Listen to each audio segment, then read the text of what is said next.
Yeah, hi everyone, I hope you are well. So I saw the show yesterday. You know, it was it was an okay show, I suppose. It was an okay show in Gibraltar. Chris Congo lost his fight, which was a surprise. You know, Ted Cheeseman had an exciting fight, and the main event, basically what I'm going to try and do this year, I want to go around these gyms, I want to spar these fighters. So I know Chris Congo on a personal level.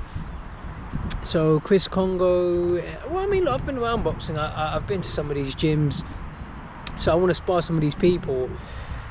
So basically, I don't want to do too much. I'm not going to do too much details in terms of once I meet them. Like basically, once I sort of get to meet these people, I want to try and see what I can do. Maybe do some documentaries, and I'll let you know how it goes. Alright, let me just keep it short. Then the main event was the Dillian Whyte versus Povetkin fight, the rematch. I mean, the fight was not good. I mean, Povetkin's legs looked terrible. Like he looked like he looked terrible. I mean, I thought he was going to get knocked out in the first round. You know, he looked like Bambi on ice. Like his legs, he just kept staggering around the ring. And I thought, I mean, the guy was suffering from coronavirus earlier on in the year, so that must have played a part. And you know, he's getting older, I guess. For me, I don't think it's the age that does it, but I think when you've been in boxing for so long, your body starts breaking down. So many camps, so many punches in the head, you get punched in sparring, get punched in fights. That's what does the damage, you know. But if you look at certain fighters, if you look at Hopkins, Mayweather, Rigondeaux, these guys box on into a old age. Roberto Duran, and they do well against younger guys because they have good defense. You know, they know how to deal with punches.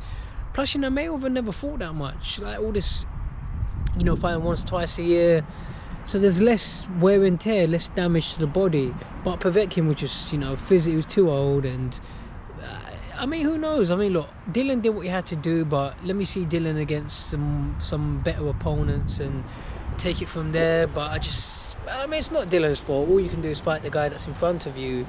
So I wish Povetkin well. I really hope Povetkin retires. Yeah, Dillian Whyte knocked him out. So who can Dillian Whyte fight now? Usyk, Joyce, Wilder, Michael Hunter. Who's the other heavyweight? Tony Yoka.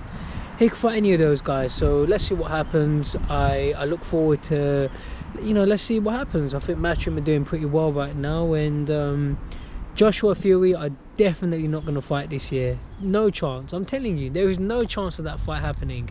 So let's see what happens with the heavyweight division. There's no chance Fury and Joshua are going to fight this year. I'm telling you, they're not fighting this year. They might fight next year, but possibly not even next year, but definitely not this year. Who else is there? So let's see what happens with Dubois. See him come back. Huey Fury. I mean, you got a few heavyweights around, so let's see who Dillian Whyte gets next. So let me know what you think. Did you enjoy the fight? And who can Dillian Whyte fight next? Thanks for watching. Take care, everyone.